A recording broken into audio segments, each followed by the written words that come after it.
విచ్చేసిన గౌరవ మన వర్కింగ్ ప్రెసిడెంట్ కేటీఆర్ గారికి మనందరి తరఫున కరతాళ ధ్వనులతో స్వాగతం తెలియజేసి వారిని మాట్లాడవలసిందిగా కోరుతున్నాం.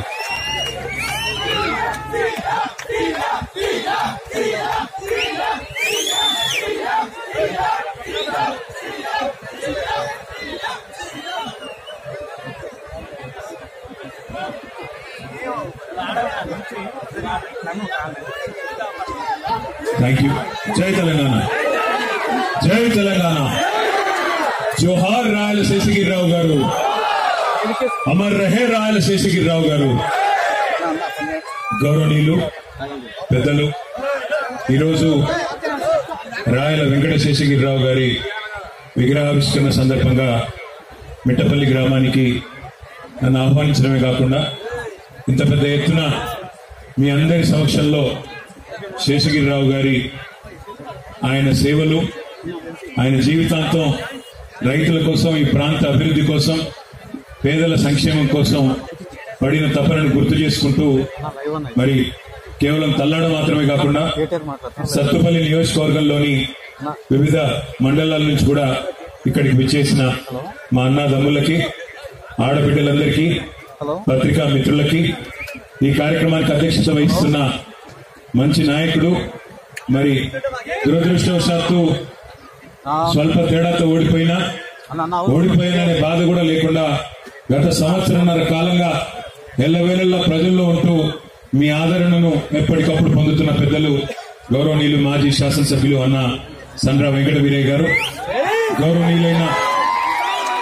గౌరవనీయులైన మాజీ మంత్రివర్యులు పెద్దలు సోదరులు శ్రీ పువ్వాడ అజయ్ కుమార్ గారు, గౌరవ రాజ్యసభ సభ్యులు పెద్దలు వతిరాజు రవిచంద్ర గారు, ఖమ్మం జిల్లా బీఆర్ఎస్ పార్టీ అధ్యక్షులు, శాసన మండలి సభ్యులు గౌరవనీయులు శ్రీ తాతా మధు గారు, గౌరవ మాజీ శాసనసభ్యులు పెద్దలు శేషగిరిరావు గారితో విశేషమైన అనుభవం కలిగిన గౌరవనీయులు శ్రీ కొండబాల కోటేశ్వరరావు గారు, గౌరవనీయులు ఖమ్మం జిల్లా పరిషత్ మాజీ అధ్యక్షులు, మధుర నియోజకవర్గ పెద్దలు లింగాల కమలరాజు గారు, గౌరవ మాజీ మంత్రివర్యులు పెద్దలు మరి శేషగిరిరావు గారితో మాత్రమే కాకుండా ఈ వేదిక మీద ఉన్న అందరితో కూడా అనుబంధం కలిగిన శ్రీ వనమా వెంకటేశ్వరరావు గారు, అదేవిధంగా మాజీ శాసనసభ్యులు మెచ్చ నాగేశ్వరరావు గారు, మాజీ శాసనసభ్యులు ఇప్పుడు కనుక పాలేరులో ఎన్నికొస్తే తిరిగి బ్రహ్మాండమైన మెజారిటీతో గెలిచే ఉపేందర్ రెడ్డి గారు, అదేవిధంగా గౌరవ మాజీ శాసనసభ్యులు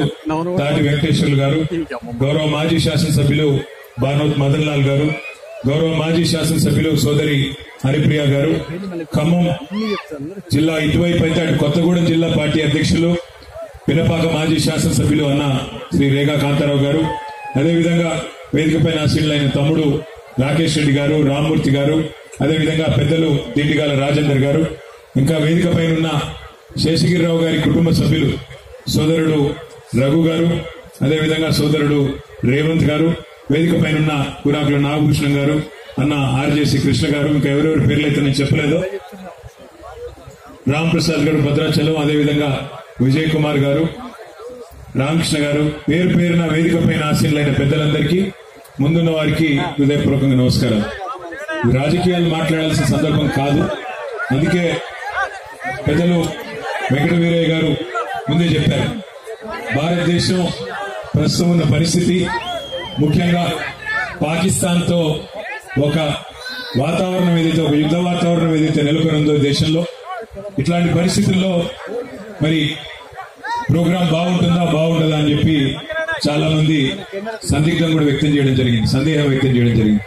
కానీ శేషగిరిరావు గారి మీద ఉండే అభిమానం, నిజానికి 5వ తారీఖు జరగాలి ఈ కార్యక్రమం, కానీ 5వ తారీఖు జరగకపోయినా మరి వారి అబ్బాయి అమెరికాకి వెళ్లే లోపల 9వ తారీఖు పెట్టుకుందామని వీరయ్య గారు అడగడం, దానికి అజయ్ గారు, రవి గారు కూడా ఖచ్చితంగా మీరు రావాలి, వారికి మనం అర్పించే నివాళి ఇదే అవుతుంది అని చెప్పినప్పుడు తప్పకుండా శేషగిరిరావు గారనే ఒక అద్భుతమైన నాయకుడు, ఒక మృదు స్వభావి, అందరికీ తల్లో నాలుకలాగా కలిసిపోయే నాయకుడికి మనం అర్పించే నివాళి, మనం ఇచ్చే గౌరవం ఇది మాత్రమే అవుతుంది వారు పోయిన తర్వాత అని చెప్పి మరి ఈరోజు మీ అందరి సమక్షంలోకి రావడం జరిగింది. తప్పకుండా శేషగిరిరావు గారు ఏదైతే జీవితాంతం రైతుల కోసం తపన పడ్డారో, జీవితాంతం ఈ ప్రాంత సంక్షేమం కోసం ఏదైతే తపన పడ్డారో, తప్పకుండా వారి ఆత్మ శాంతించాలని మనస్ఫూర్తిగా కోరుకుంటూ మీ అందరితో ఒక 2-3 విషయాలు మాత్రం నేను చెప్పాలనుకుంటాను. ఒకటి, ఇక్కడికి వస్తున్నప్పుడు నేను చూస్తా ఉంటే వీరయ్య గారిని అడిగాను, ఇక్కడ వీరయ్య గారిని, అన్న మరి ధాన్యం కొనుగోలు జరుగుతున్నాయా? వరుసగా వర్షం పడుతుంది అంటున్నారు, వరుసగా 5-6 రోజుల నుంచి వర్షం, నిన్న రాత్రి కూడా టెంట్లు కూలిపోయినాయి ఇక్కడ, మరి ఎట్లా ఉంది అంటే కొంటున్నారా వడ్లు? కొంటలేరా? వాన వస్తే పోయినట్టేనా? మరి బోనస్ వస్తుందా? బోనస్ రుణమాఫీ జరిగిందా? మొత్తం జరిగిందా? మరి మీ జిల్లాలో ఉండే వ్యవసాయ మంత్రి గారు, మీ జిల్లాలో ఉండే ఉప ముఖ్యమంత్రి గారు, మీ జిల్లాలో ఉండే మరొక నెంబర్ 2 మంత్రి గారు, ఒక జిల్లాలో 3 మంత్రులు ఉన్నారు. వాళ్ళకి 3కి పదవులు వచ్చినాయి. మన ప్రభుత్వం పోయిన తర్వాత 3కి పదవులు వచ్చినాయి. కానీ ఈ జిల్లాకి ఏం జరిగిందో ఒక్కసారి దయచేసి 17 నెలల్లో మీరు ఆలోచించమని చెప్పి నేను కోరుతా ఉన్నాను. కేసీఆర్ గారు పట్టుదలతో ఖమ్మం జిల్లా బాగుండాలి, ఉమ్మడి ఖమ్మం జిల్లా బాగుండాలని చెప్పి ఆ భద్రాద్రి సీతారామ స్వామి పేరు మీద సీతారామ ప్రాజెక్టును కట్టి 10 లక్షల ఎకరాలకు నీళ్లు ఇచ్చే అద్భుతమైన కార్యక్రమం చేస్తే ఆ నీళ్లు మాత్రం నీళ్లు నెత్తి మీద చల్లుకున్నారు. అదొకటే జరిగింది. ఇంకేమన్నా జరిగిందా అంటే హల్లికి హల్లి, సున్నకు సున్నా. కానీ ఎన్ని మాటలు చెప్పారు ఒక్కసారి గుర్తు తెచ్చుకోండి. ఇదే ఖమ్మం జిల్లాలో ఉన్న ఆ పెద్ద ఆయన డిప్యూటీ సీఎం గారు, మన బట్టి విక్రమార్క గారు, ఆయన చెప్పిన మాట, మధ్యలో గెలవడానికి కమల్ రాజు గారు ఓడించడానికి ఆ రోజు ఎన్నెన్ని పాటలు పడ్డారు. బాండ్ పేపర్ మీద సంతకాలు పెట్టారు, అఫిడవిట్ అని రాసినారు. దేవుడి దగ్గర పోయి ఆ అఫిడవిట్ పెట్టి ప్రజలను నమ్మించే ప్రయత్నం చేసినారు. అది మాత్రమే కాదు, కేసీఆర్ గారు ఎంత ఇస్తే అంతకు 2 ఎక్కువ ఇస్తామని చెప్పి నోటికి వచ్చిన వాగ్దానాలు చేశారు. అప్పుడు అడిగినారు చాలా మంది ఖమ్మం జిల్లాలో పెద్దలు, విలేకరులు, మిత్రులు అడిగారు కాంగ్రెస్ పార్టీ వాళ్ళని, అన్నా మీరు నోటికి వచ్చినట్టు చెప్తున్నారు, అరిచేతిలో వైకుంఠం చూపెడుతున్నారు, మరి ఇవన్నీ సాధ్యమయ్యే హామీలేనా అంటే ఇదే విక్రమార్క గారు చెప్పారు. బట్టి విక్రమార్క గారు ఏమన్నాడు ఆయన, మాది 125 సంవత్సరాలు కలిగిన పార్టీ, చరిత్ర కలిగిన పార్టీ, మా దానిలో చాలా మంది మేధావులు ఉన్నారు, కేసీఆర్ గారి కంటే మాకు చాలా తెలివి ఎక్కువ ఉంది, తప్పకుండా ఇచ్చిన ప్రతి హామీని మా మేధస్సునంతా కరిగించి సంపద పెంచి అన్ని అమలు చేస్తాం, 100 రోజుల్లోనే చేస్తాం అని చెప్పి ఆ రోజు ఊదన కొట్టే ఊకదప్పుడు ఉపన్యాసాలు గల్లీ గల్లీలో ఇచ్చారు. మరి ఏమైంది? ఈరోజు 17 నెలల తర్వాత ఉన్న ప్రోగ్రాంలే పోయినాయి, ఉన్న స్కీములే పోయే పరిస్థితి. కేసీఆర్ కిట్ అనే ఒక అద్భుతమైన కార్యక్రమం, మాతా శిశు మరణాలను తగ్గించి బ్రహ్మాండంగా ఆడబిడ్డలందరికీ సాయం చేసే ఒక చక్కటి కార్యక్రమం. చివరికి దాన్ని కూడా ఊడగొట్టారు. 12,000 రూపాయలు, 13,000 రూపాయలు, మగపిల్లడు పుడితే 12,000, ఆడకూతురు పుడితే మహాలక్ష్మి పుట్టిందని 1,000 రూపాయలు ఎక్కువ, 13,000 రూపాయలు ఇచ్చే ఒక చక్కటి కార్యక్రమం, దాన్ని కూడా ఎత్తేసినారు. రైతు బంధుని ఆనాడు ఇప్పుడున్న ముఖ్యమంత్రి రేవంత్ రెడ్డి గారు ఎన్ని మాటలు మాట్లాడారో ఒకసారి గుర్తు తెచ్చుకోండి. ఏమన్నారు రేవంత్ రెడ్డి గారు? 2 పంటలకే ఇస్తారా, 3వ పంటకి ఇవ్వవా అన్నాడు. మళ్ళీ అలా 1 పంటకే ఇచ్చే మొహం కూడా లేదు, 1 పంట కూడా సరిగ్గా ఇచ్చే పరిస్థితి లేదు. ఇది వాస్తవం. రుణమాఫీ రెచ్చగొట్టారు రైతుల్ని. ఏమన్నారు అన్నాడు? పరిగెత్తుకుంటూ వెంటనే అర్జెంట్ గా బ్యాంకు గురకండి, పరిగెత్తుకుని 2 లక్షల లోన్ తెచ్చుకోండి, నేను వస్తున్నా, రాగానే మొట్టమొదటి సంతకమే రుణమాఫీ మీద పెడతా, డిసెంబర్ 9 2 లక్షలు రుణమాఫీ చేస్తా అన్నాడు. మా ఆడబిడ్డలు ఇక్కడ ఉన్నారు, మీ ఓట్ల కోసం ఫ్రీ బస్ అన్నారు, తులం బంగారం అన్నారు, ఇంకొక మాట కూడా చెప్పినారు రేవంత్ రెడ్డి గారు. కాంగ్రెస్ నాయకులంతా ఇంట్లో అత్త మామ ఉంటే వాళ్ళకేమో 4,000, కేసీఆర్ గారు ఒక అత్తకే ఇచ్చేది లేదా మామకే ఇచ్చేది, ముసలోడుకో ముసలమ్మకో ఇచ్చేది, మేము వస్తే ఇద్దరికి ఇస్తాం, అత్తకు 4,000, కోడలికి వచ్చినాయా మరి 2,500. బాగుందా మార్పు? ఖమ్మం జిల్లా అంతా మీరు మార్పు అని గుద్దితిరి, మంచి మంచి నాయకులు ఓడగొడుతుంది. ఇక్కడ కూర్చున్న వాళ్ళందరూ కాలికి బల్పం కట్టుకుని కేసీఆర్ గారు చెక్కులు పంచండియా, కేసీఆర్ గారు కాలువలు తవ్వండియా, నీళ్లు తీసుకొని రండి అంటే పాపం వాళ్ళు 10 ఏళ్ల పాటు. ఇక మా అజయ్ గారు అయితే ఖమ్మం పట్టణంలో సైకిల్ దొక్కుతా తిరిగేవాడు, మంత్రి అయ్యి ఉండి కూడా సైకిల్ దొక్కుతూ తిరిగేటోడు. నేను రోజు అడిగిన, సైకిల్ ఎందుకు దొక్కుతున్నావు అన్నా అంటే, సైకిల్ ఏందన్నా మోరీలకు దిగి మోరీలు కూడా సాఫ్ చేసినా ఏం చేయమంటావు, అట్లా పని చేస్తున్నా అని చెప్పినాడు. కానీ ఈ వేదిక మీద కూర్చున్న ప్రతి ఒక్కరని కాదు, ప్రతి ఒక్కరు కాలికి బల్పం కట్టుకొని 10 ఏళ్లు ఇక్కడ రైతాంగం కోసం, ఇక్కడి పేదల కోసం, ఇక్కడ ఉండే ఉద్యోగాల కోసం ఇక్కడ ఫ్యాక్టరీలు రావాలి, ఇక్కడ మా బుగ్గపాడు లాంటి ప్రాంతాల్లో కొత్త కొత్త ఫ్యాక్టరీలు తేవాలని చెప్పి తపనతో వీరయ్య గారితో సహా అందరు కూడా పనిచేశారు. కానీ మీకు కొద్దిగా బోరు కొట్టినట్టుంది. 10 ఏళ్ళు అయింది కదా, 2 సార్లు వాళ్ళకి ఇచ్చాం కదా, ఒకసారి వీళ్ళకి ఇస్తే ఏం పోయింది అని చెప్పి వాళ్ళు ఇచ్చిన అందమైన వలలో వాళ్ళు విసిరిన అందమైన వలలో పడ్డారు. పడితే ఈరోజు ఏం పోయింది, ఏం జరిగింది? మాకేముంది, మేము 5 ఏళ్ల పాటు మళ్ళీ పక్క కూర్చుంటాం. మేము కూడా రేవంత్ రెడ్డి గారిని నిలదీస్తూనే ఉంటాం, కాంగ్రెస్ నిలదీస్తూనే ఉంటాం, వదిలిపెట్టాం. 6 గ్యారంటీలు 100 రోజులు అనే డైలాగులు ఏవైతే కాంగ్రెస్ వాళ్ళు కొట్టారో వాటి విషయంలో వదిలే సమస్య లేదు. ఒక 6 గ్యారంటీలే కాదు, 420 హామీలు ఇచ్చారు. 420 హామీలు, 420 హామీలు, 420 హామీలు ఇచ్చారు.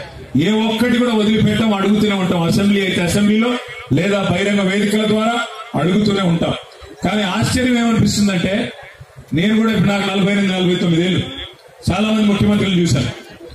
ఎన్టీ రామారావు గారి నుంచి మొదలు పెడితే ఇప్పుడు రేవంత్ రెడ్డి గారి దాకా నేను చాలా మంది చూస్తా వచ్చిన, చిన్నప్పటి నుంచి ఇప్పుడు దాకా. కానీ నాకు గుర్తున్నంత వరకు ఏ ముఖ్యమంత్రి కూడా రేవంత్ రెడ్డి గారు మాట్లాడిన దివాలాకోర్ మాటలు మాత్రం మాట్లాడారు. ఆయన ఏమంటున్నాడు విన్నారా మీరు? నిన్నగాక మొన్న ఏమైనా రేవంత్ రెడ్డి గారు 420 హామీలు ఇచ్చినావు, అవన్నీ హామీలు ఇస్తేనే కదా ప్రజలు ఓట్లేసింది, పేద ప్రజలు ఎదురు చూస్తున్నారు, ఎప్పుడు మొదలు పెడతామయ్యా పథకాలు అంటే ఆయన నిన్న చెప్తున్నాడు, ఢిల్లీకి పోతేనంట దొంగలాగా చూస్తున్నారట. నాకు తెలవక అడుగుతా, దొంగను దొంగలాగా కాకపోతే ఎట్లా చూస్తారని, దొంగను దొంగలాగానే చూస్తారు. రెండోది ఇంకా నికృష్టంగా మాట్లాడాడు. ఒక ముఖ్యమంత్రి స్థాయిలో వ్యక్తి మాట్లాడొచ్చు అట్లా తన రాష్ట్రం గురించి? తెలంగాణ నుంచి ఈయన గారు పోతేనంట అక్కడ అపాయింట్మెంట్ ఇవ్వడం లేదంట. అట్లా మాత్రమే కాదు, అపాయింట్మెంట్ ఇస్తే వీడు వచ్చి చెప్పులు ఎత్తుకుపోతాడేమో అని భయపడుతున్నారంట. చెప్పులు ఎత్తుకుపోతున్నాడంటే ఏం చెప్పాలి? నేను గుళ్ళో కూడా ఈ మధ్యలో చెప్పులు ఎత్తుకుపోవట్లేదు. అటువంటి రేవంత్ రెడ్డిని చూస్తే మాత్రం చెప్పులు ఎత్తుకుపోయేటోళ్ళ కనబడుతున్నాడు ఢిల్లీ వాళ్ళు. దయచేసి ఆలోచించండి. ఇంకా ఉల్టా బెదిరిస్తున్నాడు. అప్పుడేమో డైలాగులు, అరివీర భయంకరమైన డైలాగులు. మాకు తెలుసు తెలంగాణ ధనిక రాష్ట్రం, ఎట్లా చేయాలో తెలుసు, రుణమాఫీ ఎట్లా చేస్తావయ్యా 40,000 కోట్లతో అంటే, ఒక్క సంవత్సరం కడుపు కట్టుకుంటే చాలు అన్నాడు. మరి ఇప్పుడు ఏమైంది? కడుపు కట్టుకోవట్లేదా? రోజు దోపిడీ నడుస్తుందా? అందుకేనా మరి పరిస్థితి? సమాధానం రాదు. దయచేసి మిమ్మల్ని కోరేది ఒకటే, నేను మొన్న మధ్యన హైదరాబాద్ లో నేను ఒక ప్లేస్ నుంచి ఇంకో ప్లేస్ కి ఎక్కడికో పోతుంటే ఒక ఆటో సోదరుడు సిగ్నల్ కాడన కారు పక్కనే ఆయన ఆటో వచ్చి ఆగింది. గుర్తుపట్టి నమస్తే అన్న అన్నాడు. నేను నమస్తే అన్నా. ఆ సోదరుడు ముస్లిం సోదరుడు మహమూద్ అని. ఏమైంది మహమూద్ భాయ్ ఎట్లున్నారని అడిగాను. ఏముంది సార్, అంతా బర్బాద్ అయిపోయింది, నాశనం అయిపోయింది అన్నాడు. ఏమైంది అంటే, ఇదివరకు రోజు 2,500 సంపాదించుకొని 1,000 రూపాయలు కూడా రావట్లేదు సార్.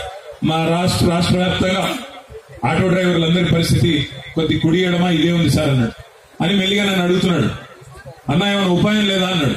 ఏం ఉపాయం అంటే ఈ దరిద్రం ఎన్ని రోజులు భరించాలన్నా అని అంటాడు. నేను తమ్ముడు ఏం చేయాలి మరి? ఒక ఓటుకి శిక్ష 5 ఏళ్ళు. ఒక ఓటు తప్పు పార్టీకి తప్పుడు వ్యక్తులకి వేస్తే 5 ఏళ్ళు అనుభవించాలి కదా, ఏం చేయాలి నేను అన్న. ఏదన్నా ఉపాయం చూడండి అన్న, ఏదో ఒకటి చేసి చూడండి అని అంటున్నాడు. ఇది వాస్తవంగా చెప్పాలంటే పెద్ద ఆయన పాపం భారతరత్న డాక్టర్ అంబేద్కర్ గారు చాలా గొప్పవాడు, చాలా తెలివైనవాడు, మహానుభావుడు. అందరం కూడా గౌరవించుకుంటాం. అందుకే సెక్రటేరియట్ కూడా వారి పేరు పెట్టుకున్నాం. 125 అడుగుల ఎత్తైన అంబేద్కర్ విగ్రహం కూడా హైదరాబాద్ నడిబొడ్డున కేసీఆర్ గారు మీ అందరి ఆశీర్వాదంతో పెట్టారు. అంబేద్కర్ గారు కూడా, ఆయన అందరూ కూడా అంటారు ప్రపంచ మేధావి, మరి విశ్వాన్ని మొత్తాన్ని కూడా ప్రభావితం చేసిన ఒక భారతీయుడు. కానీ అంబేద్కర్ గారు కూడా ఇట్లాంటి దుర్మార్గులు వస్తారని మాత్రం ఊహించలేదు. ఎందుకంటే 420 హామీలు ఇచ్చి గద్దెనెక్కిన వాళ్ళని దించాలంటే 5 ఏళ్ల పాటు ఇంకో మార్గం లేదు. 5 ఏళ్ళు ఎదురు చూడాల్సిందే. రీకాల్ వ్యవస్థ లేదు. ఎన్నుకున్న గవర్నమెంట్ ని తిరిగి రీకాల్ చేసే అధికారం ప్రజలకి లేదు. మరి ఇట్లాంటి దుర్మార్గులు వచ్చారు కాబట్టి భవిష్యత్తులో అలాంటి సంస్కరణలు కూడా తప్పవేమో. కానీ అప్పటిదాకా మనకి నిరీక్షణ తప్పదు, మనకి బాధ తప్పదు. కానీ తొందరలో మీకు ఒక మంచి అవకాశం రాబోతా ఉన్నాం. తొందరలోనే ప్రభుత్వం జూన్ జూలైలో స్థానిక సంస్థల ఎన్నికలు పెడతామని చెప్పి చెప్తా ఉన్నారు. నేను మిమ్మల్ని కోరుతా ఉన్నా, స్థానిక సంస్థల ఎన్నికలు, అసెంబ్లీ ఎన్నికలు వేరు కాదు. తప్పకుండా పార్టీగా మేమందరం కూడా సీరియస్ గానే తల్లాడు అయితేనేమి, సత్తుపల్లి అయితేనేమి, ఉమ్మడి ఖమ్మం జిల్లా అయితేనేమి, లేదా కొత్త భద్రాద్రి జిల్లా అయితేనేమి, తప్పకుండా సీరియస్ గా ఎక్కడ వాళ్ళం అక్కడ మీకోసం మేము పనిచేస్తాం. ఎంపీటీసీ సర్పంచులు జెడ్పీటీసీలు ఎవరెవరైతే కౌన్సిలర్లు అదేవిధంగా చైర్మన్లు మున్సిపల్ చైర్మన్లు కావాలనుకునే నాయకులు ఉన్నారో దయచేసి ప్రజల్లో ఉండండి. ఇవాళ ధాన్యం కొనుగోలు చేయట్లేదు, మనమే వెళ్ళాలి కల్లాల కాడికి, మనమే మాట్లాడాలా, మనమే ప్రభుత్వం మీద ఒత్తిడి తేవాలా. ఇంకెవరు రారు. కాంగ్రెస్ వాళ్ళైతే మళ్ళీ ఎలక్షన్ల దాకా మీ ఇంటికాడికి కూడా రారు పొరపాటున. అందుకే మళ్ళీ ఒక్కసారి ఈ గులాబీ జెండానే తెలంగాణ వాడి గుండె ధైర్యం కాబట్టి ఎక్కడికక్కడ కదులుదాం, ఎక్కడికక్కడ అద్భుతంగా ప్రజలకు అండగా నిలబడదాం. అట్లాగే భద్రాచలంలో మీరు ఉమ్మడి ఖమ్మం జిల్లాలో ఒక ఎమ్మెల్యే గారిని గెలిపిస్తే ఆయన పోయి కాంగ్రెస్ లో చేరారు. మరి అక్కడ కూడా ఉప ఎన్నిక తప్పదు. ఇవాళ భద్రాచలం సోదరులు కూడా కొంతమంది ఇక్కడికి వచ్చారు, పార్టీలో చేరుతున్నారు, వారికి కూడా స్వాగతం. అదేవిధంగా భద్రాచలం ఉప ఎన్నిక వచ్చినప్పుడు మొత్తం ఉమ్మడి ఖమ్మం జిల్లా నాయకత్వం మొత్తం అందరం కూడా భద్రాచలానికి పోదాం. తప్పకుండా ఆ సీటును మళ్ళీ తిరిగి అద్భుతమైన మెజారిటీతో గెలిపించుకుందాం.